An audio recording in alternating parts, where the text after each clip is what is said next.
RCV Notícias.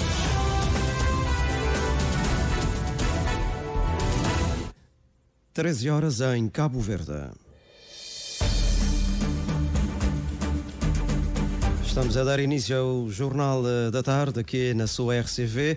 O CID entende que o Ministério Público tem o dever legal de apurar os elementos do caso salário da Primeira-Dama e, se ficar provado a existência da ilegalidade, tomar as medidas cabíveis. É crucial que o Presidente da República esclareça qual é a sua relação com Débora Carvalho, ou seja, pertinente se torna saber qual é o estado civil da José Maria Neves. Esta é a posição defendida pelo jurisconsulto Francisco Freire, para quem a situação atual é grave, a ponto de se considerar que não existe Primeira-Dama em Cabo Verde. O Primeiro-Ministro não pode pedir aos cabo-verdianos que remem juntos nas tempestades, quando deixou as pessoas a remarem sozinhas nos momentos mais difíceis. É deste modo que o presidente do PICV reage à mensagem de Natal de Ulisses Correia Silva.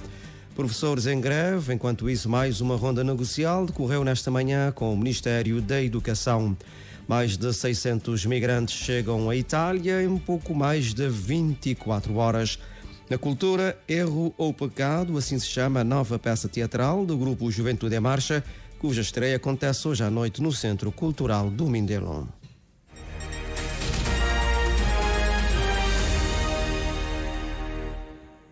Olá, votos de boa tarde. Consigo Orlando Lima e Gary Almeida. Damos início a este Jornal da Tarde.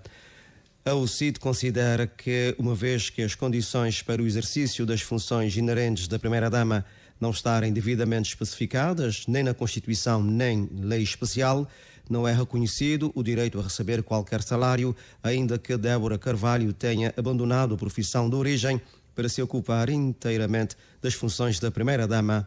O presidente da UCID realça que é preciso dizer que o salário ou retribuição é um direito que assiste ao trabalhador, seja ele do setor privado ou do setor público, o que não é o caso, pois não está em causa uma relação laboral.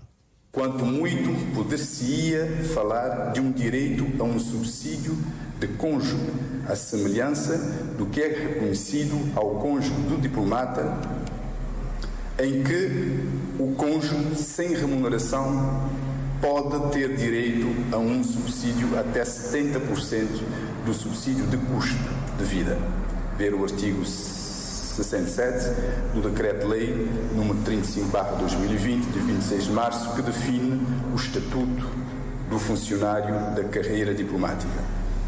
Em suma, apesar do reconhecimento social da condição das primeiras-damas, o cargo não tem uma previsão estatuída na legislação cabo-verdiana, pelo que as funções são exercidas sem qualquer estatuto remuneratório legalmente reconhecido.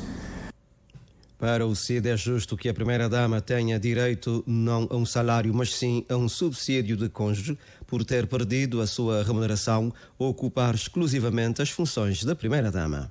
Nestas situações, a atribuição de um subsídio de cônjuge permitiria que as primeiras-damas exercessem as funções com mais dignidade.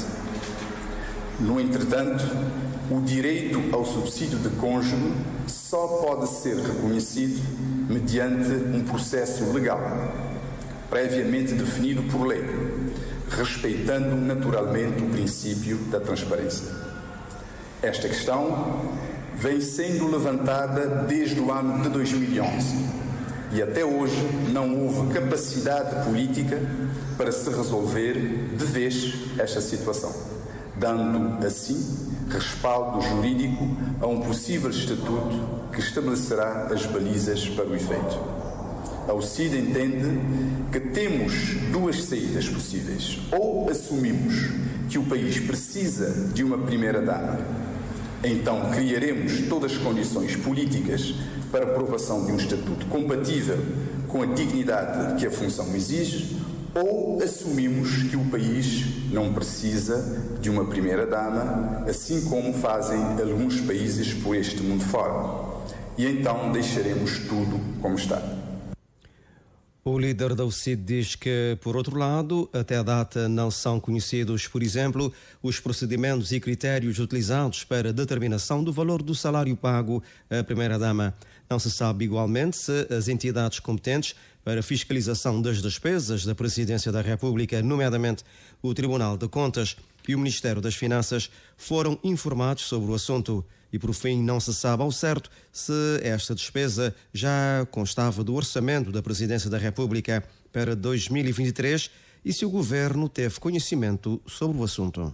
Não se sabe se é a primeira vez que isso acontece ou se eventualmente também aconteceu durante o mandato de outros presidentes da República. Assim, face a este cenário e por uma questão de prudência, diria que é arriscado neste momento assumirmos qualquer posicionamento sobre o assunto até que esteja esclarecida todas estas questões que são extremamente pertinentes.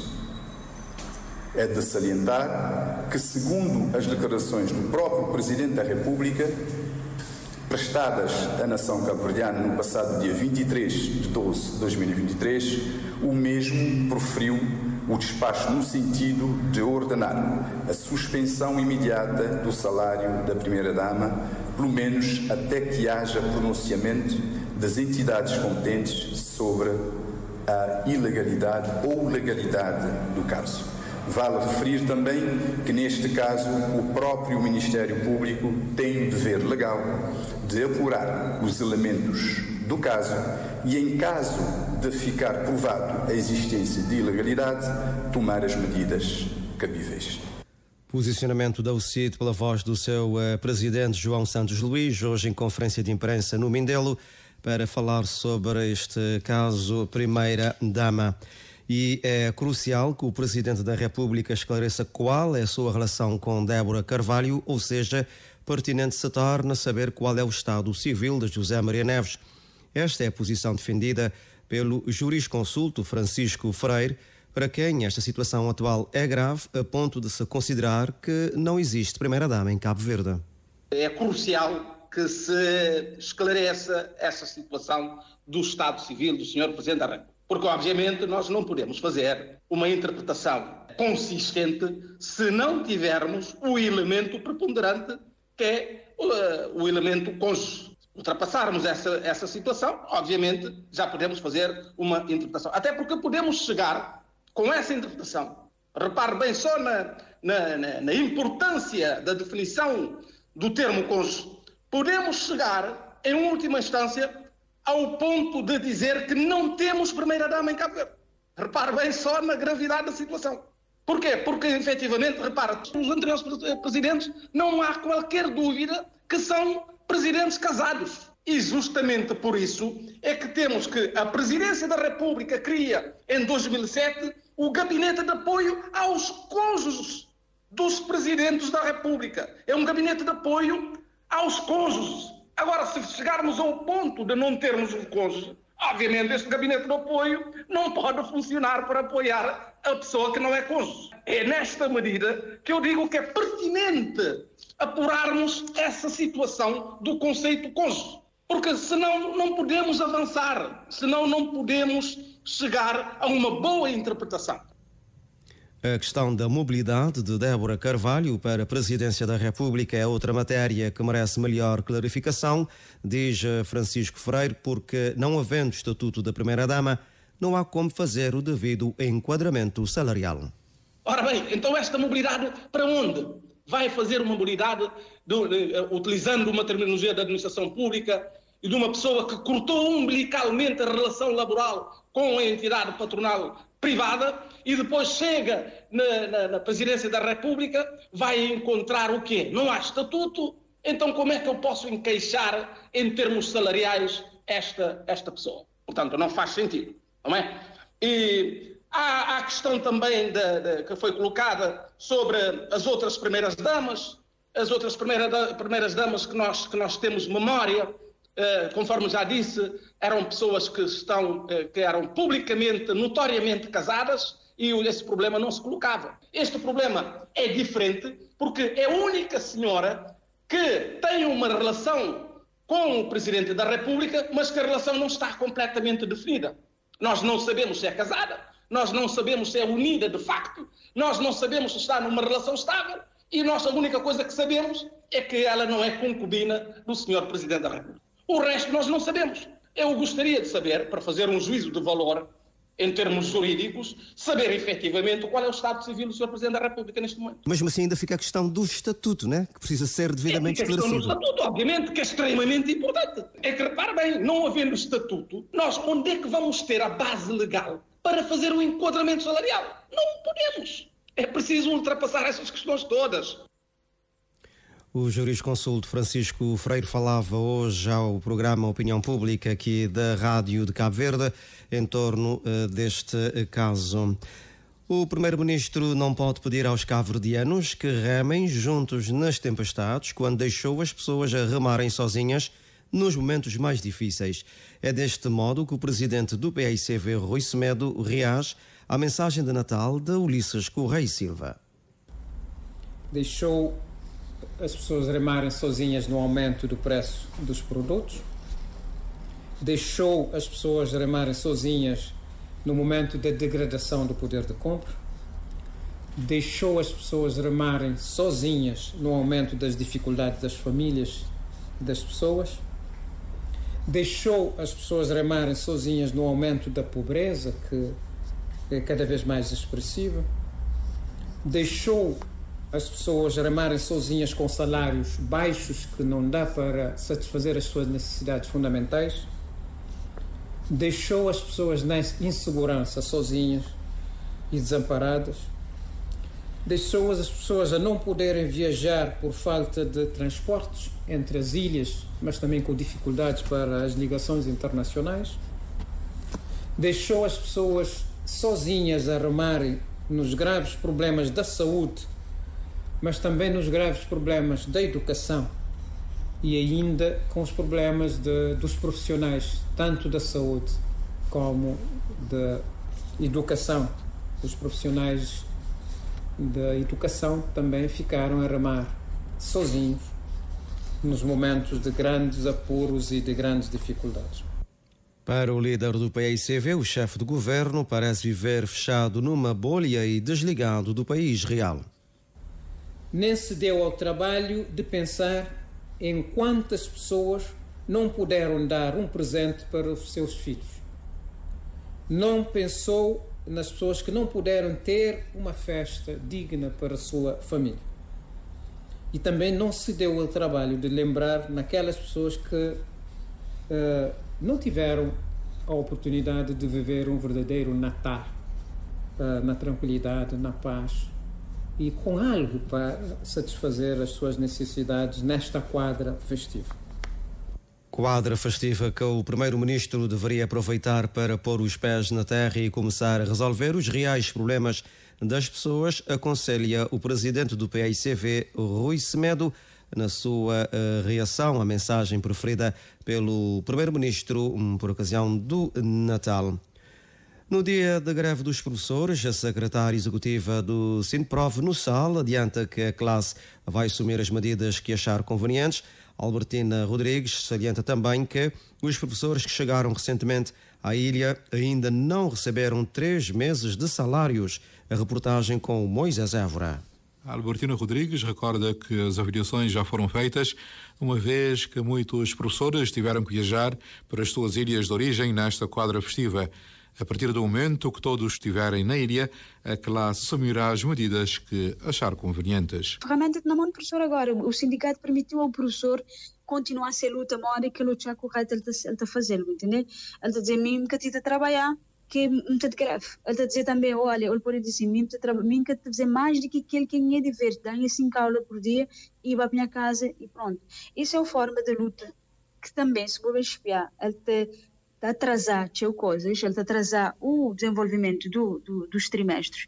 E nós chegamos a certa altura que não pode tomar outra medida mais radical. O Ministério da Educação que sentar mais na mesa de verdade. Há vários momentos de encontros, mas ele que te sai de nada do que o professor te exigir, entendeu? Albertina Rodrigues adianta também que, pelo menos, todos os professores antigos estão unidos. Ele tem o professor novo, entendeu? O professor que chega recentemente. Então, é uma luta que ainda tem que também criar consciência nos mais novinhos, mas o professor antigo está unido porque ele é unânime. As condições, as reivindicações, tem um professor que tem longos anos de dar aula ali e nunca já é nada de facto nos seus benefícios, vou entender, é só pedir dever, mas o direito que tem de ser respeitado, o direito do professor, e vou deixar o professor te chatear quando está a dizer que não tem de passar por cima do direito do aluno, sabendo que todos têm direito. Se o professor tem de cumprir seu dever, você pode estar a exigir só é dever. Ele é humano também. A nossa entrevistada adianta ainda que os professores que chegaram recentemente ainda não receberam. Vou-te mandar um professor com uma ilha, porque tem nem sequer preocupar sentir-te comer. Professores novos ainda que receber. Professores recém-chegados ainda que receber. 3 meses ali, numa ilha, cada vez o preço de produtos é mais caro. Transporte está-te a subir. Vou-te dizer, o que é um professor? Ele tem de viver digno por acaso, esse é viver digno. Declarações da representante sindical dos professores na Ilha do Sal a propósito da greve, com início hoje. Os professores têm vindo há anos a serem investigados pelos sucessivos governos devido à não resolução das suas reivindicações, diz o líder da UCIT, tendo em conta precisamente a greve da classe. São pendências desde 2015, 2014, 2012, 2013, 2020, 2019, que já podiam estar resolvidos. E nós não entendemos efetivamente o porquê. Por mais que o governo explique e, portanto, dê algum esclarecimento do próprio Ministro da Educação, nós não entendemos. Que são situações que já deviam estar resolvidas e, portanto, deviam estar, então, a procurar manter, porque o problema aí não é só resolver e repor os direitos, mas manter a estabilidade, digamos, da classe, que isto, de facto, neste momento não existe, e nós estamos a pedir ao Governo para, no encontro que irão ter hoje, ainda hoje, sei que irão ter um encontro com o Ministro da Educação, nós estamos a pedir a ponderação entre todas as partes, para que, de facto, possam chegar a uma solução adequada e resolver os problemas dos professores a nível nacional. A UCIT diz o seu presidente apela às partes para chegarem a acordo, visando resolver as pendências da classe docente, e isto a nível nacional. Sobre a greve dos professores, o Sindicato dos Professores está otimista quanto à proposta apresentada ao Ministro da Educação, tendo em vista o aumento salarial dos docentes de 1% de 2016 a esta parte. Esta posição foi manifestada pelo presidente do SINDEP, a saída de um encontro com o Ministro da Educação. Enquanto isso, o Ministro da Educação, Amadeu Cruz, diz estar seguro que, com base na proposta do SINDEP, haverá um entendimento relativamente ao aumento salarial dos professores. Reunião que terminou em instantes. Chegou precisamente agora o repórter Ailson Martins, que se junta a nós. O presidente do Sindicato Nacional dos Professores diz que o Ministro da Educação mostrou abertura perante a proposta do sindicato de aumento salarial de 1% de 2016 a esta parte para os professores. Jorge Cardoso acredita que a proposta do SINDEP será aceita pelo governo. De 2016 a esta parte. Sim. Portanto, ficou um certo... ainda não chega a ser entendimento, porque o Sr. Ministro da Educação terá que acertar com o Sr. Ministro das Finanças para ter que tem a última palavra. Acredita que do encontro entre o Ministro da Educação e o Ministro das Finanças pode sair algo positivo para os professores? Eu penso que sim. Se há essa abertura, se o Sr. Ministro mostrou esta abertura para o escutar, principalmente o SINDEP, porque nós apresentamos uma proposta que é aceitável até termos a revisão da tabela salarial e a revisão do próprio estatuto, eu penso que sim, devem estar em sintonia. Eu acredito que sim. O Ministro da Educação, Amadeu Cruz, diz estar disposto, no quadro da elaboração do novo Estatuto dos Docentes, contemplar o princípio dos retroativos de aumento salarial dos professores. Bom, nós estamos a trabalhar com base na proposta feita pelo SINDEP, tomando esta proposta como referência, um aumento para 85 contos, salário base. Estamos a trabalhar com base nesta proposta e seguramente vamos chegar a um entendimento com o SINDEP e com todos os sindicatos, tendo como ponto de partida os 85 contos propostos pelo SINDEP. Vamos ver no novo estatuto qual é o valor da referência. Sim, o SINDEP coloca esta questão de que o aumento referencial de 85 contos tem efeitos a partir de janeiro de 2024. Como sabem, o Orçamento do Estado está aprovado, está em processo de promulgação. O aumento não foi contemplado no Orçamento do Estado para 2024, mas teremos na disponibilidade de ver esta questão com o Departamento Governamental competente para vermos se é possível, de facto, no quadro de elaboração do novo Estatuto da Carreira Docente, contemplar o princípio de retroatividade do aumento salarial.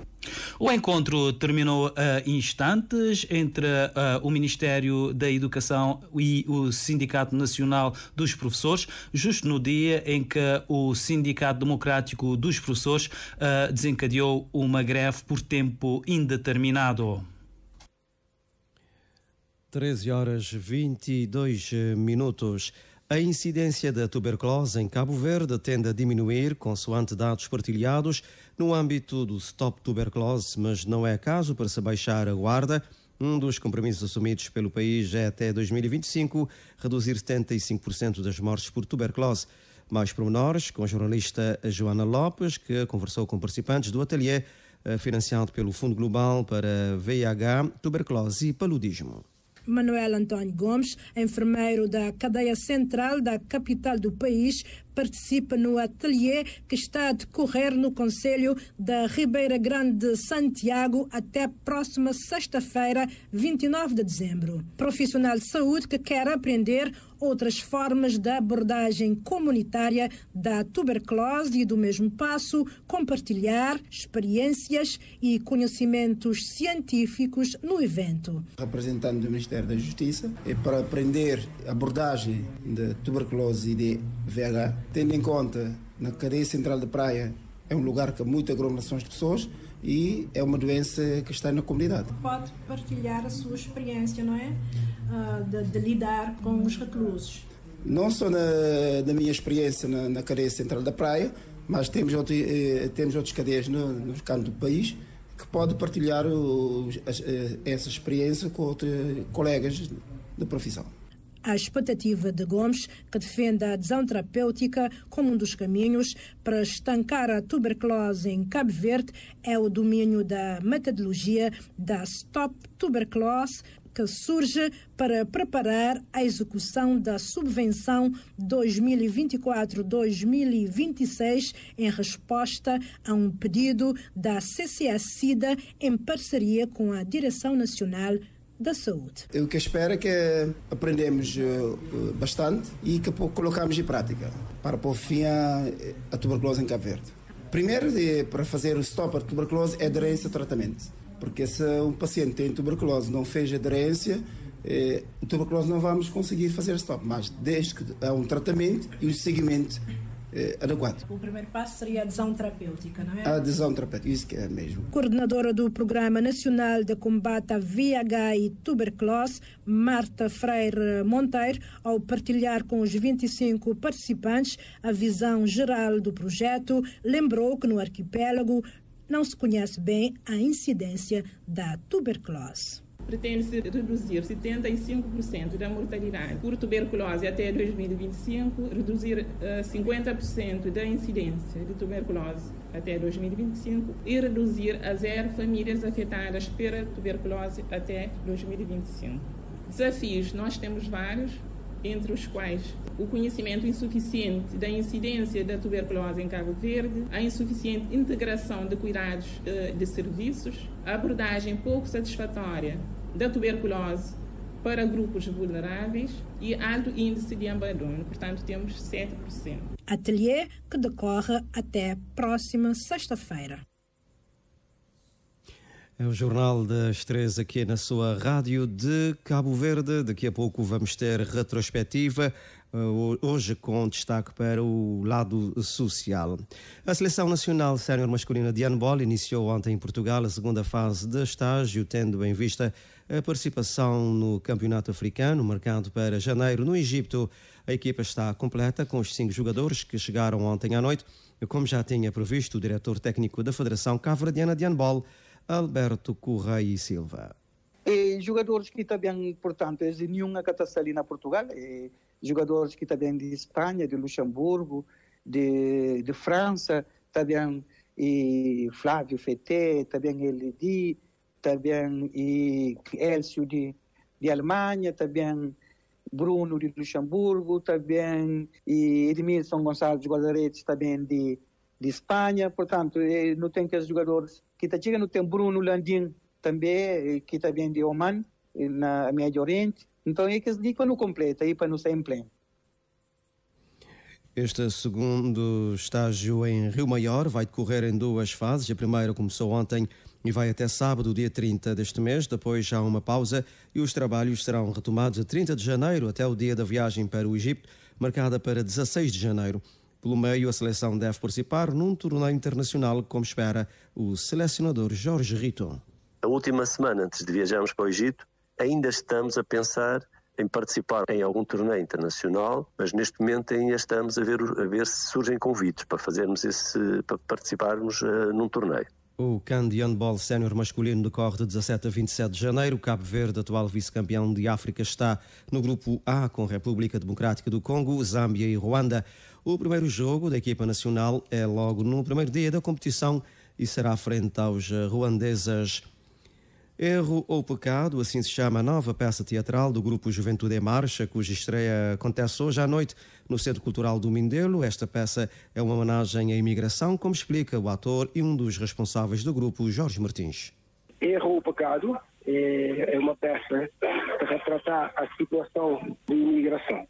Mas perante todas as crises cíclicas passadas na Cabo Verde, atraso no pagamento dos salários dos trabalhadores das FAIM na altura, também secas persistentes, falta de alimentação, hoje em dia outra sobrevivência que não fosse socorrer da imigração. E em todo o processo de imigração também ficar bem patente em cada que as dificuldades que se passar em toda essa trajetória, trabalho nos barcos e tudo mais, até seja integração. Depois de seja integração, aí a felicidade surge, a felicidade também à tona, o bem-estar das pessoas, a melhoria das condições de vida. E então é todo esse trabalho que nós também nota Primapa tem uma mensagem muito interessante de render uma singela homenagem à imigração cabo-verdiana. A peça Erro ou Pecado é muito divertida e é uma das produções mais bem conseguidas pelo grupo Juventude em Marcha, de Jorge Martins.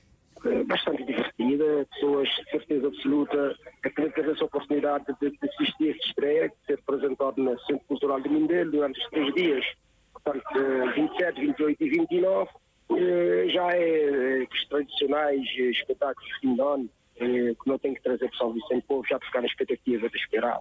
E de esperar que também nos 3 dias tudo gente consiga encontrar um acesso e ter lugar, e a oportunidade de assistir a grande trabalho. Também de que a produção cênica, de que as mais bem concebidas, e que também foi uma satisfação enorme, e todos os elementos do grupo ali, ávidos e serenos, que realmente apresentar, fazer uma grande atuação. Erro ou Pecado, nova peça teatral do Juventude em Marcha, estreia hoje no Centro Cultural do Mindelo e estará em cena até sexta-feira, 29 de dezembro.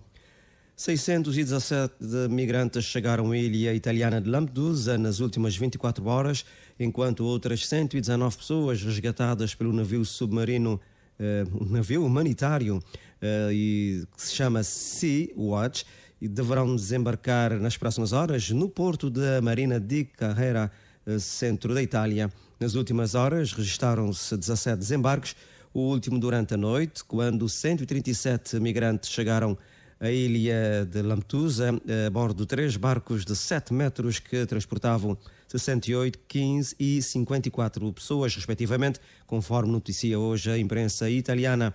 Ontem foram registados 14 desembarques, com um total de 482 migrantes.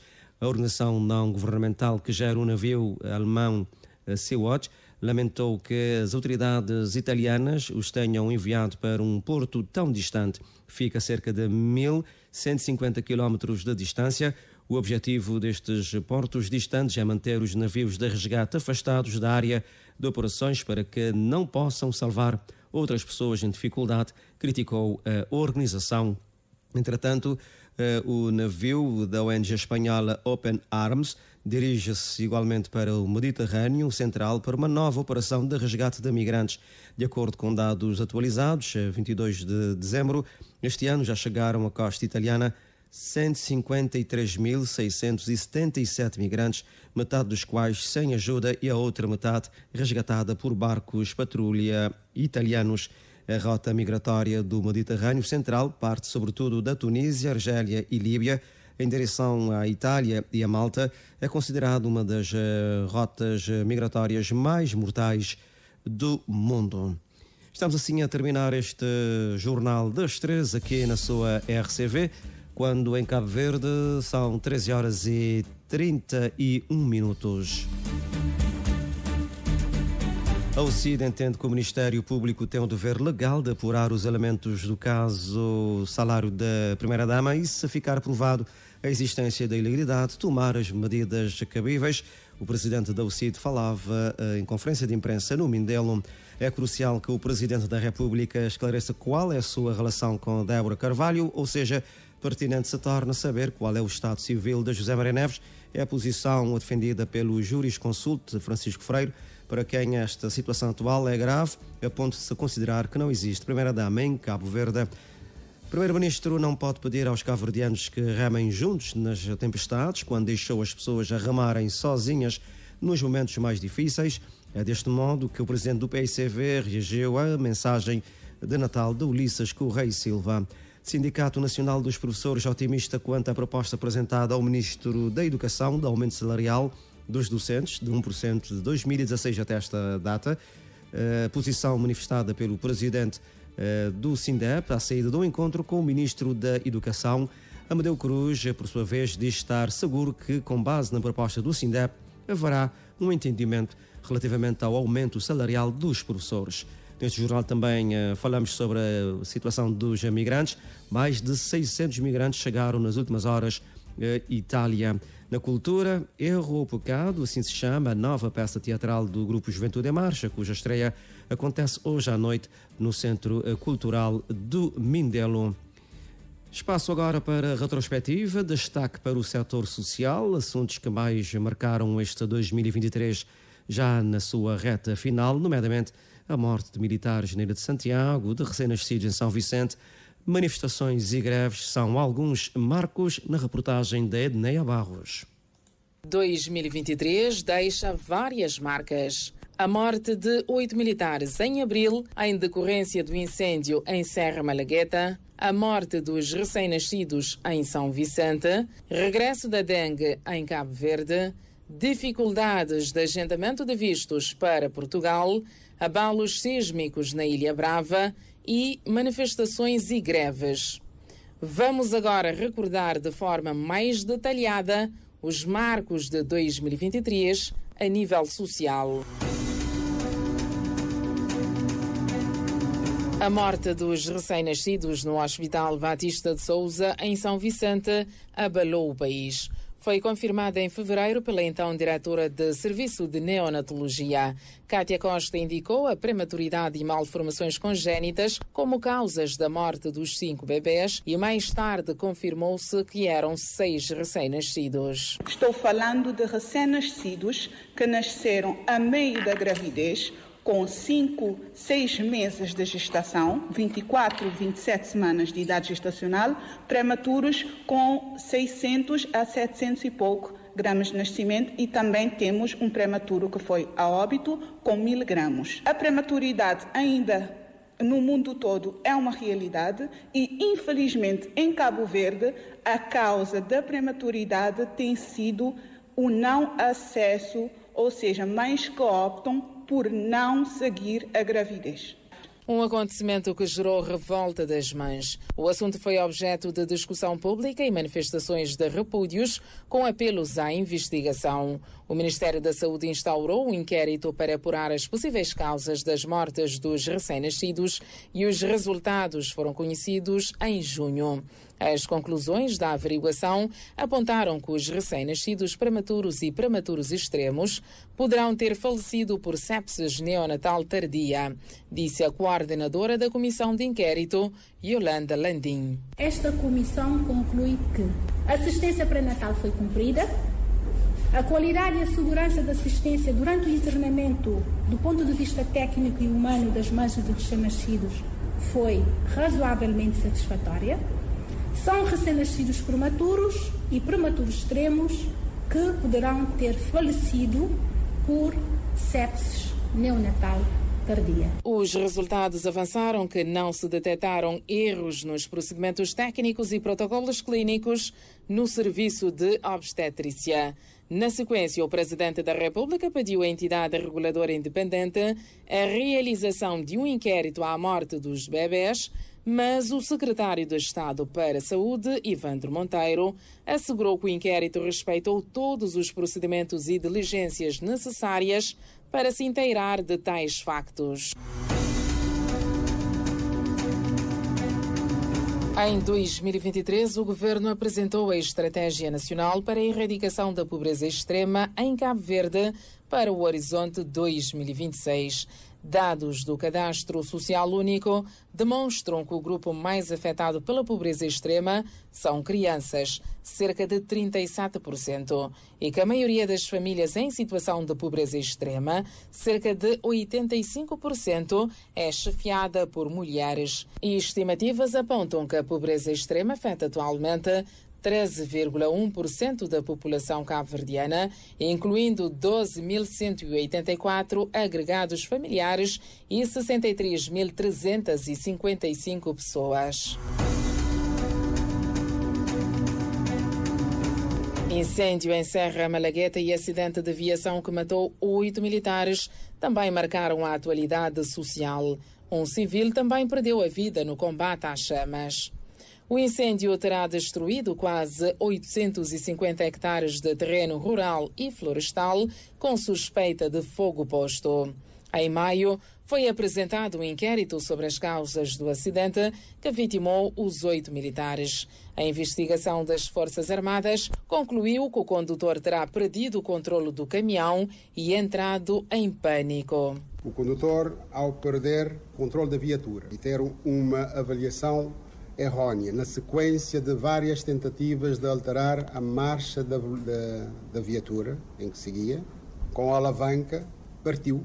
Certamente terá entrado em pânico, que não conseguiu alterar a velocidade ou a marcha do veículo e decidiu, de forma deliberada, embater o caminhão na rocha para tentar pará-lo. Portanto, como fator contributivo, porque uma causa tem causas diretas e tem fatores contributivos. É claro que no fator contributivo nós dissemos que a falha no procedimento de mudança da marcha do veículo e a consequente perda do controle do mesmo após várias tentativas e que resultaram na quebra da parte superior da alavanca.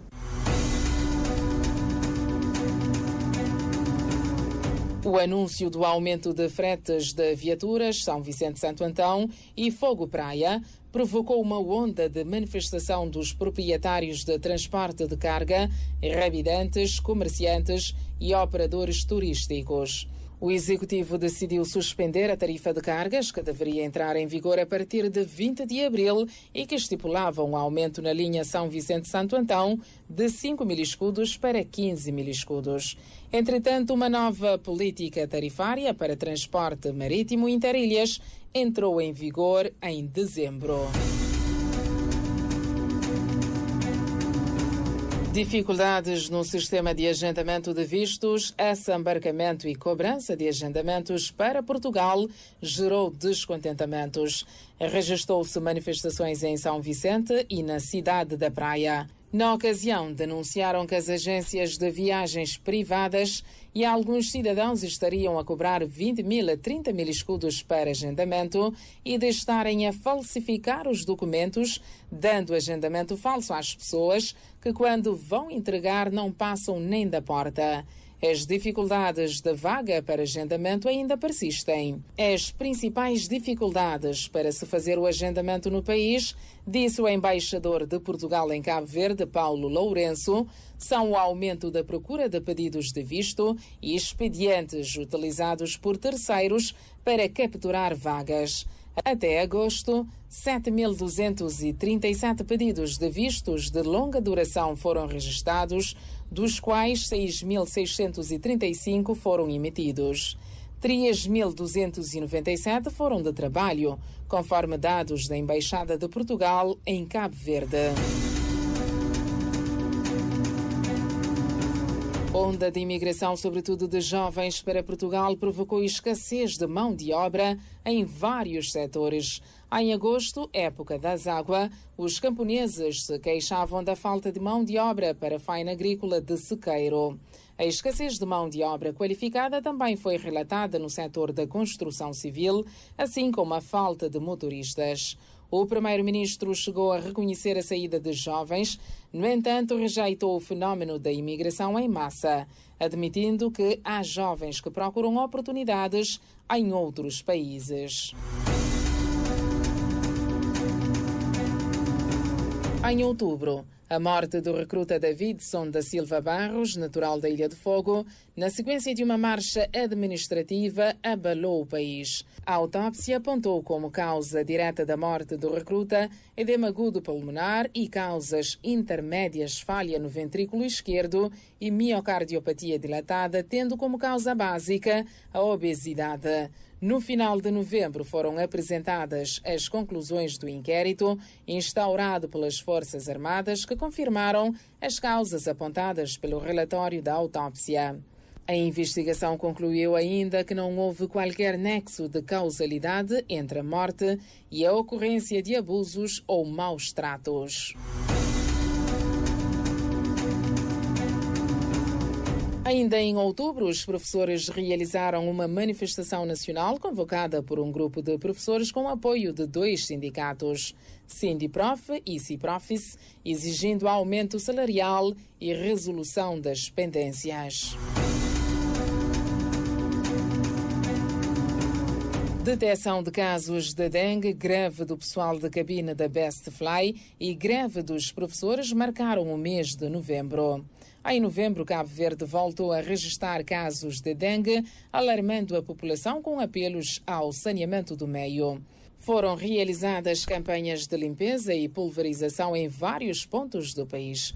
Contudo, a epidemia de dengue continuava a aumentar, sobretudo na cidade da Praia e na Ilha do Fogo. De referir que entre dezembro de 2016 a fevereiro de 2017, o país tinha registrado um surto de dengue com mais de 30 casos, conforme dados do Instituto Nacional de Saúde Pública. Já em 2009, Cabo Verde tinha sido fustigado pela epidemia da dengue, com registros de 21.383 casos suspeitos, com a evolução de 174 para febre hemorrágica e 6 óbitos. Ainda em novembro, o pessoal navegante de cabine da Best Fly Cabo Verde realizaram uma greve de 2 dias, exigindo o cumprimento dos direitos laborais, respeito e mais segurança técnica e mecânica nos voos da TICV. A secretária-geral da UNTC-CS apontou para uma adesão em torno dos 90%. Os trabalhadores pediram a intervenção do governo e da Agência da Aviação Civil no sentido de se fazer cumprir as leis da aeronáutica civil e os direitos laborais. Em reação à administração de Transportes Interilhas de Cabo Verde, companhia que opera os voos interilhas, lamentou que, apesar da abertura da empresa, não foi possível evitar a paralisação. Abalos sísmicos sentidos na Ilha Brava geraram preocupação no seio da população. Na sequência, o governo decretou situação de contingência no dia 22 de novembro. Em finais de outubro, também foi registrada a atividade sísmica na Ilha das Flores. Sismos com magnitude de 4 e 4,5 na escala de Richter, conforme INMG. A atividade sísmica causou prejuízos em habitações e levaram famílias a abandonar as moradias por questão de segurança.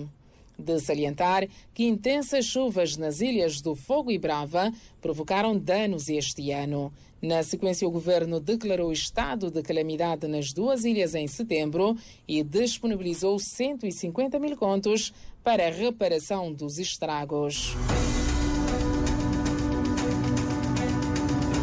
Em dezembro, a Operação Policial Internacional apreendeu 5.132 quilos de cocaína e deteve 4 espanhóis em Cabo Verde acusados de tráfico de droga. A cocaína apreendida na embarcação espanhola foi avaliada em mais de 330 milhões de euros em França, avançou em comunicado às autoridades francesas. Os espanhóis estavam nas imediações do Porto da Praia, para onde fugiram numa lancha, depois de terem sido perseguidos em alto mar pelas autoridades que os interceptaram com a droga. Os detidos foram ouvidos em tribunal na Praia e concordaram com a medida de extradição para a Espanha. Ainda em dezembro, por ocasião do Natal, registrou-se uma boa movimentação de pessoas aos espaços comerciais. Entretanto, conforme as vendedeiras, a boa movimentação não tem sido sinónimo de boa venda. A crise provocou reforma no cardápio natalino, disseram os entrevistados pela RCV, justificando que os preços dos produtos estão elevados. Constrangimentos que não impedem um bom convívio entre famílias e amigos, ressaltaram os entrevistados.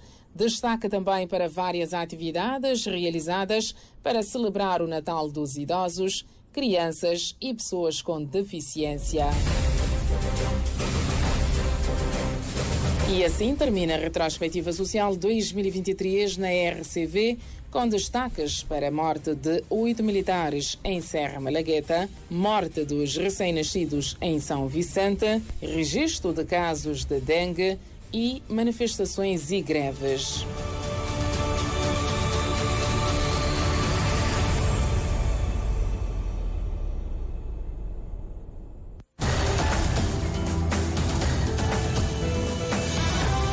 Mais informações em www.rtc.cv